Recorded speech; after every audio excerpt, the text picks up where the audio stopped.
Okay guys, so good morning, third week of the webinars. Just from myself and the team, we wanted to say thanks to everyone that tuned in. I know we were initially just doing these to give people something to think about because of the requests, but we were totally shocked. We had 55,000 views last week, which is a bit mental. And you know, from not just our UK audience, but from all over the world. So it's great to know people are interested in it. Obviously, we're just trying to keep things very simple and practical for people.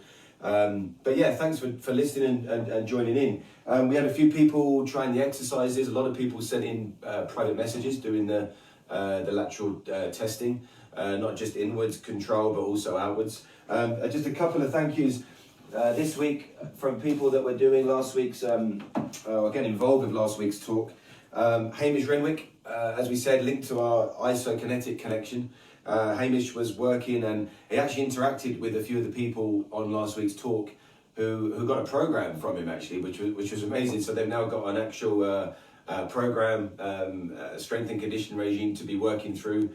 So we were well impressed with that. So thanks Hamish for getting involved on the chat. That's the other thing to mention as well. Obviously myself, Rob and Jordan are sort of monitoring this chat, and it's there for everyone to get involved with. And then I think, as we saw from last week, people are getting responses. The other person is Alex from A Step at a Time. Obviously Alex is someone who does my ski boots, probably, as I said last week, one of the best ski boot fitters in the world, and she's given me a lot of help over the years with my dodgy feet.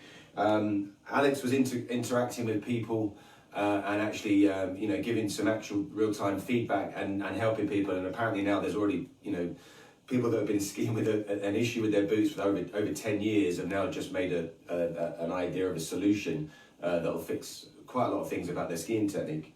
So that's a big thing for us. And yeah, thanks for saying hi, Colin. I haven't spoken to Colin for a while, Colin Martin, so great to hear from him. Andy Barth, who's been a long time skier with us at the Academy, and is I would say an expert skier, skis some quite extreme terrains, and sent in some videos of him matching Jordan's skipping in ski boots, doing his ankle flex testing on his boots. So well done, Andy. The other thing I was going to talk about from the hashtag point of view, you know, what we found last week and the feedback on last week's talk was that people generally did raise the awareness of certain muscle groups that they weren't even conscious of. And they certainly didn't think they were using them when they're skiing. So now we know a lot of people moving forward have got this element switched on in their legs, you know, the lateral control adductors and glutes core working together, and just generally bringing a bit of stability. And no doubt, as we said, you know, it reduces the risk of injury. So it's injury prevention and performance enhancement sort of combined in one exercise with that. So that was great. So for this week's topic, as we said last week, the other point actually on that 55,000 views, we made a decision to extend these talks well into May. So they will become a regular Friday morning feature, the 10 a.m. sort of feature. So look out for that. But we've got quite a lot of content to go through, as you know, some of you were referencing from the website anyway. So this week's topic, it's a real interesting one, and it'll be one that will raise your eyebrows in terms of things you probably didn't know. It's the lateral steering range. And lateral steering range, as we showed on the cards, I know Jordan and Rob put these cards up on the website for you guys to look at. And on the card, as you can see, there is a test that we do. And to sort of explain it, about 20 odd years ago, when we were in the early days of running our courses here in Verbier, we used to go, you know, to the chalet after skiing, and one of our video analysis things that we'd do is we would just video a group of skiers coming down for it's kind of like the start of the week video. We always do one at the start of the week and towards the end of the week. And on the start of the week video, it was becoming quite apparent that when you film someone straight up looking at the mountain, you could sort of see when they were skiing down, linking together their parallel turns, one side of the body, or whether it's, you know, the hips usually that were coming round, we could see that people were rotating more on one side than the other. As a general rule of thumb, not all the time, you know, sometimes people would be skiing without much rotation, and sometimes people were skiing with a huge amount of hip, you know, and upper body rotation. But we looked at it a little bit closer, and one of the things we just tried to do was sort of take it away from the on-mountain aspect And as you know, the Ski Technique Lab obviously is quite known for. We sort of stripped it down a bit to look at it as just a range of movement. So if the person had to match the movement range that we were seeing on the mountain, were they physically capable? And what's come to light, more interestingly in recent sort of 5 years, when we've been doing our tours around the UK mainly, but obviously we go further afield as well. This leg steering range test is one of the biggest elements, I would say, that really draws out someone's weaker turn direction. And to give you a rough idea of that, on the scorecard, I just pulled out a card here from some of the talks that we were doing around the UK in the autumn.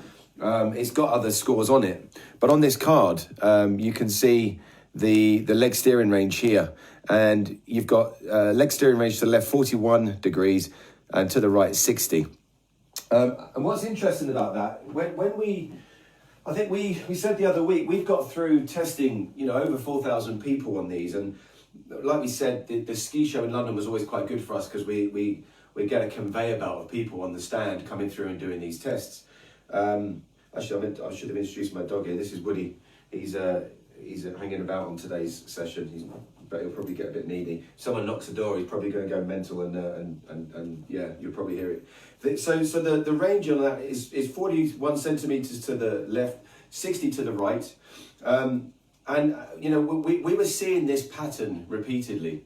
So what's interesting as well, we were just talking about on the video side of things. If we videoed someone coming down a nice easy blue run or red run, but when someone's restricted, and I'll show you what this restriction is. If you were to, this is the other thing, is this is an at-home webinar for things to work on at home. So first thing we're going to do today is just raise your awareness of it. So leg steering range, if you can see here, I'm holding my hips here just to keep the hips sort of symmetrical and facing you. And when I step to the left, if you look at my right leg, I'm going to sort of regard that as the outside leg of the turn. So usually the one that carries the most pressure. Some people call it the downhill leg, but in earlier stages of skiing. But it's the outside leg of the turn.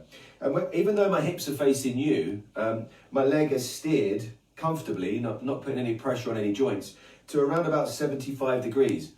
And if you imagine, and this is a common thing I know a lot of you guys will hear, from your coach or your instructor when you're going skiing, is finish off your turns. To finish off your turns is a classic word that goes around the mountain when someone's on a ski lesson. And you may or may not know, quite a lot of the time you'll be told about it specifically on one direction. So there's usually a weaker turn direction out the two. And it doesn't matter, how good your instructor or coach is, it's something that will come across. If you ever go to something steeper like a black run or an itinerary run, that's when you might hear it being shouted louder. So finishing off the turn that kind of needs to happen in the red and blue run phase, and when you're developing your skiing. If you're sort of blocked physically, you may find that when you go onto steeper pitches, one turn direction feels like you're not even thinking about it, and the other turn direction you almost feel fear before you make that turn. I know a lot of, many people we ski with, we can see that. So quite often it comes out in this. And I'll show you this again. So coming round one way, holding the hips in front of you, and like I say, you could do this at home. The way we do it on our talks is we'll hold someone's hips and stabilize them to give them that sort of real feeling that the hips aren't allowed to move. And that's when we can see people get into a restricted area. So as we said before, on these tests that we do, now you can go onto the website and obviously print out this card so you can whiz through these. The national average over 4,000 people of the steering range was 43 degrees. And taking into account sort of serious cases, we've measured these tests with people. And we have literally grabbed hold of someone's hips and said, step to the right. And they've gone around to the right, sort of 50, 60, sometimes 70 degrees. Gone to go to the left, and it won't even budge before 15, 16 degrees. That's a real worry, because it just means that when that person goes into a turn and their outside leg that needs to rotate and steer inwardly to finish the turn off, if they've only got 10 or 15 degrees of steering range because they're they're either tight sometimes around the whole of the glute area, or more specifically in the in and around the piriformis, so that the ball is restricted from rotating inside that socket joint in the hip. That's where we find that there is a real kind of almost a serious side of things. So, I mean, I wouldn't take a skier to a steep terrain if I knew that they were blocked or locked on one side, just because, and we'll explain this from a technique point of view. So, as in these talks we've spoke about earlier, we always try and cover three areas. So, as you see on the screen here, if you can't see it clearly on the screen, we talk about technique, we talk about biomechanics, and we talk about equipment. So the relevance of this talk right now is talking about technique and biomechanics combined. That's the board we often get people to stand on, and that's been put on the website in a A3 or A2, A3 format for you to print out. So you've actually got your own sort of steering board. And if you look at this on the floor, I'll show you, and I'll grab the camera and put it on a position where it's easier for you to see.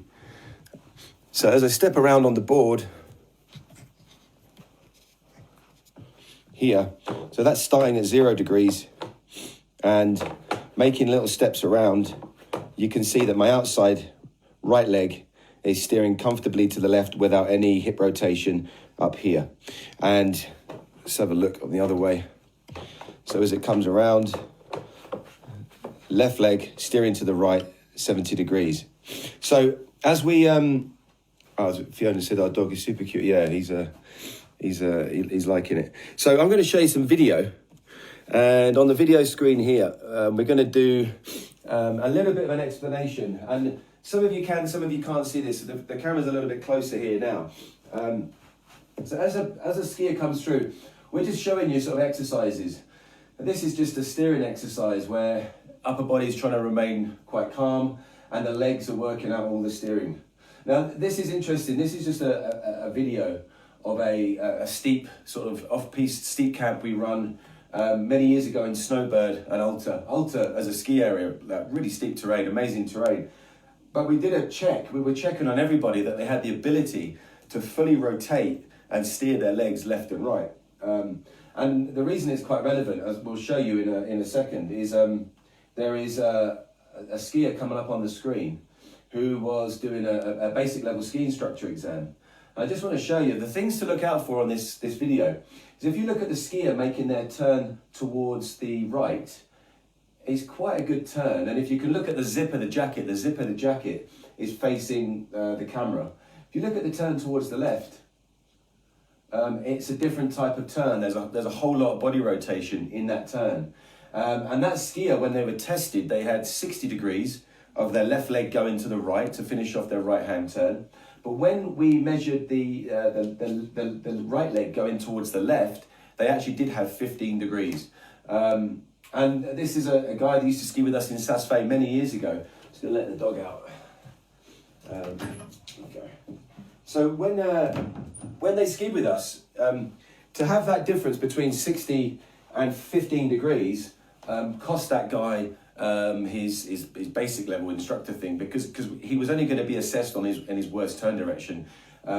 If you took a skier to a steep slope, it's not going to mess around with you. If you have a weaker turn direction where your hip is rotating, especially on a steep, your ski edge is going to get flattened and your skis are going to start slipping down the hill. You'll lose grip and you'll lose control.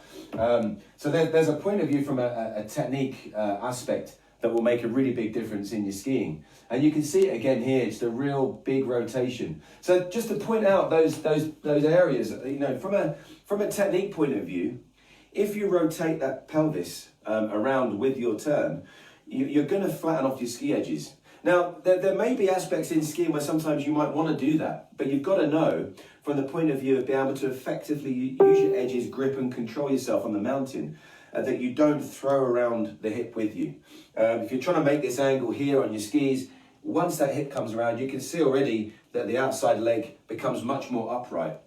The other thing that can happen as well, which is an issue, when we ski, we generally try and put pressure against and on the outside ski. But if you think about it, if you throw your hip around, you're also throwing your body around. And when your body's thrown around, that pressure you may have been trying to get onto your outside ski can land unexpectedly on your inside ski.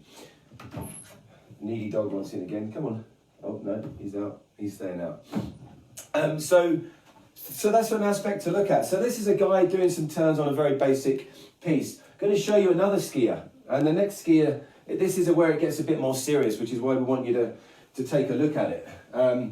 This skier coming up is making a turn on a steep bit of terrain in Verbier, just near Gentiane, if anyone's ever skied it.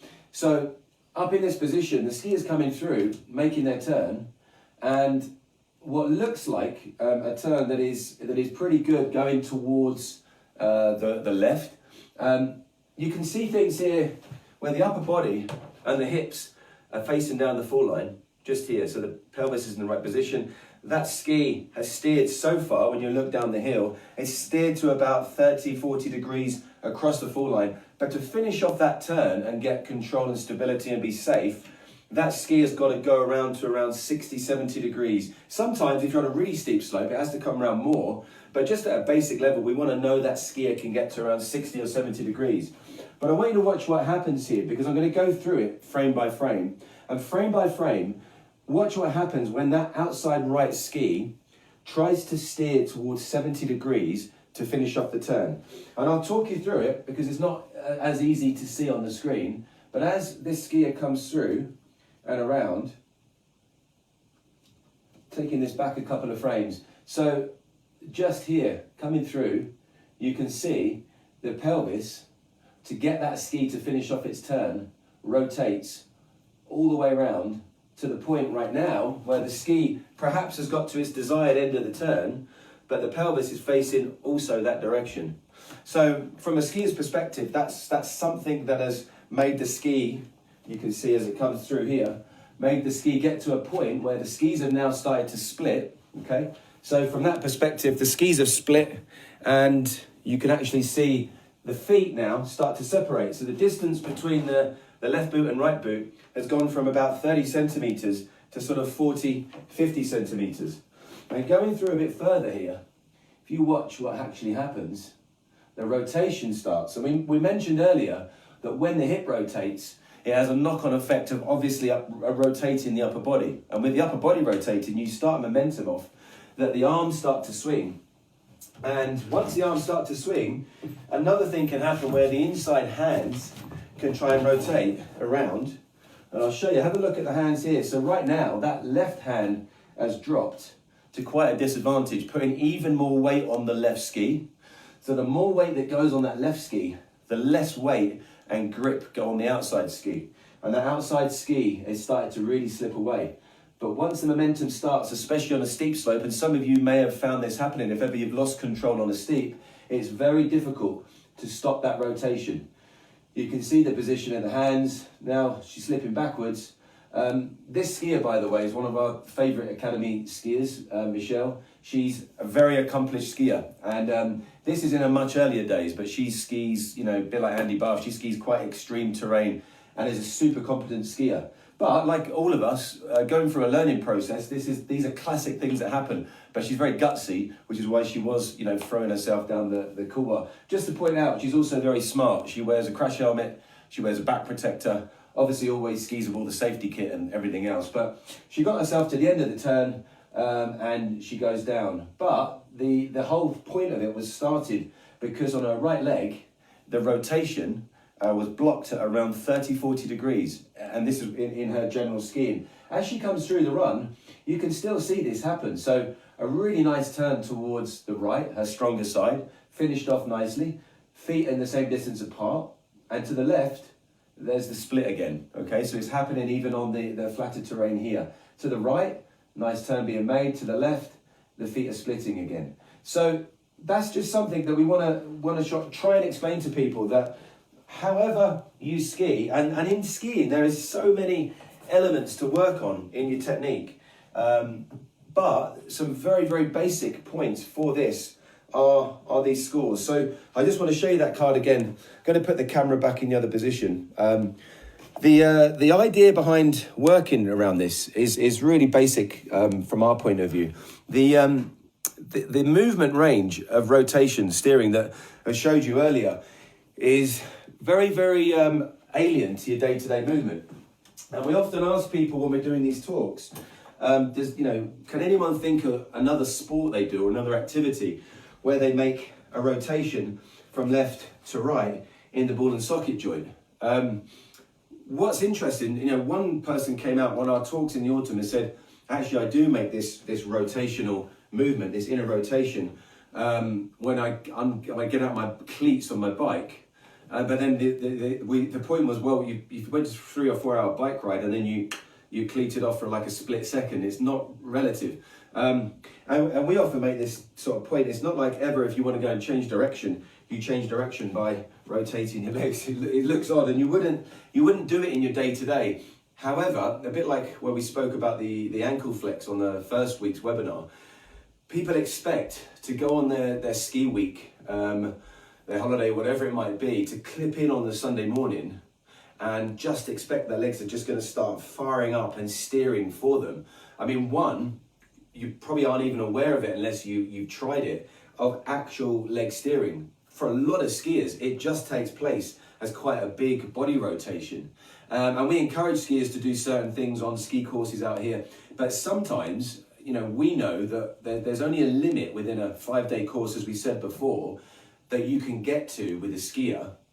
Because that skier needs to go back to the classroom, you could say, or the dryland training room, and work on opening out that rotation in the hips. Specifically the ball rotating inside the socket joint at the hips. So from our perspective, we look at it sort of from two ways. One, I can get a ski pole or a ski, you put it across your hips. Something to work on at home is that test. First of all, you get someone to hold your hips, or you do it yourself, and you check your range, okay? So you write down on that scorecard what it was going left, what it was going right, and you record it, because 3 weeks down the line, it will change dramatically, okay? So the next thing to do is to work on a practical opening out of the joint. So even before you get towards things like stretching or getting more specific, just exercise the range. And we tell a lot of people to think about stabilizing that hip using this. So right now, a lot of people that have got rotation restriction here, you can use the bit of force with the skis across your hips to try to actually stabilize the hip. And that's a really useful exercise for opening out that joint. And when you get to that point of clear rotation, that will help you. The other aspects to think about, first of all, are opening out the area in the hips that might feel tight. Some people are generally tight in the glutes and every area around their hips. And this can just come out of not doing stretching or not doing things like, the biggest thing we would talk about in our referral to people is just simply doing yoga. Yoga and Pilates for this specific range are a huge help. And there's lots of aspects of yoga and Pilates where you can safely go through the range. Going through the stretching is something we try and warn people about, because if people are sort of, fanatical and they really want to make the changes that quick, stretching is not something that's a quick process. It can't be, because it can become a dangerous process when you try to rush through the stages of opening out a range of movement. So all we'd say with stretching is take your time and try to be slow with it and do it over time. But the obvious thing that we tell people to look at first is the outer layer and like the big sort of glutes, because the people are often tight in those. And then after that, you work towards the sort of more inner layer. But everything around the way we work on the stretch of this is, I can show you straight away now. If I just go down and do the outer layer first, just looking at the glutes, I know that if I try and see where this goes, just as a warm-up, this feels quite easy for me to do. I can get to a range here where I just make a basic stretch that feels like it's opening out the muscle. Not the muscle to do the actual inner rotation, but the muscle outside of it. On this leg, because of an injury or a previous injury I had, this side feels tight already. So quite interestingly, when you just look at the glutes initially, you can actually feel getting slightly tighter as you go through it on one side of the body. Now, what's really interesting from this is just even in my own skiing, if I went through a routine in the morning of stretching, before I go skiing, and if I've warmed up correctly, and sometimes just doing an online, yoga class in the mornings, I usually always have a better day skiing. I know that when I've opened out the joint and I can feel that the legs are moving and rotating, if I've gone through a process, I'll get an extra few degrees of range out of that movement. If I haven't, and if I've got up late for work, if I had to go, rushed up the mountain really quickly and sort of crack on with my day, I'll have a good day skiing, but it may not be as effective, and it may run more of a risk of injury. So these are just basic things to think about when you're working through it. So from the point of view of how we work through the process of developing this, the key to this working for you at home is simply stage one, create the awareness, write down the scores and write down the test sheets. You'll see on our website there's a video, and like last week, we'll post the video for you now on the actual page. So those of you that are asking for it, you can sort of see the video. It gives you ideas of things to work through at home. And stage one awareness, get your scores. If you've got scores that are like, really serious, that you're only getting, 10 or 15 degrees of range on an inward steer on one side, write into us. Like we just said, speak to Hamish online. I'm sure Hamish will be getting involved with the chat. And there's other people, obviously, we work with as well, over the years with people like Craig at Putney Chiropractic and many people that look at different areas of the hip and how to open up ranges of movement. Sometimes it can be because your hip is slightly restricted in one direction because it doesn't sit symmetrically, and some people have got usually an asymmetric hip that isn't in a perfectly symmetrical position. That can have a big disadvantage to you. So from that perspective, we'd always refer people back to that. The other aspect of it is, again, referring back to what Alex spoke about with a lot of people last week, get your boots checked anyway. If something, isn't quite adding up and isn't quite sort of as close to symmetrical as it can be, aligned as it can be, that can also be a thing that can inhibit rotation on one side. So point number one, raising the awareness. Point number two, making that movement become a part of your day-to-day routine. So one of the biggest things these talks cover is how a movement pattern in skiing and range that you need to perform the sport technically correct, it doesn't really have a part in your day-to-day life. This is one movement that usually won't have a part a part in your day-to-day in anything you do. We like I said, we don't know many other sports and exercises where you see a pure, and I would say almost quite an extreme rotation of the leg, and once again, like the ball rotating inside the socket joint of the hips to finish off the turn. So make it a part of your day-to-day. Incorporate stabilizing the hips, putting a ski pole across or a pair of skis across your hips. Do it in front of the mirror so you can actually see your range of movement. And when you get to the knowledge that you have that weaker side, open it out. Spend a bit more time on it. Maybe do a few more range repetitions, inner steer repetitions on that side that has the physical restriction. And then the other part of it, obviously, slowly work your way through the stretches. And in terms of taking your way through the stretches, you go through them slowly. Have a look at them from the video on our YouTube clip that Rob will post, and that's the easier way to go through the process. So this is something that we know you can make a huge awareness of where your weaker turn direction may be, and this is something we know you can change your ski technique yourself by opening out that range of movement, either making it familiar and increasing it, or evening it out if they're very different to each other. But as we said before, we tested over 4,000 people. There was usually between a 20-30 degrees difference between left and right on most people. And that's quite a lot. Sometimes there was more, but the national average of rotation was 43 degrees. And if you think about it, if you want to ski technically correct and you want to finish off your turn, or you just want to ski safely, you normally need to get to around 70 degrees of rotation to finish off a ski turn on a red run or something like that. And like we say, sometimes if you're going to go off and ski some steep couloirs, you've got to know that you haven't got a restriction going into this, because it can cause a real blockage, one from a point of view of just safety alone if you're on steeps, And then, the goal of skiing well and making it an easier day for you. Plus, as we said before, if you've got rotation, you start throwing that upper body around, you can start overloading your inside leg. And when your inside leg was loaded, it wasn't meant to be loaded as far as your brain thought that was when it could take a shock. And that can be a problem to you as well. So that's our sort of summary for this week, guys. The video online should help.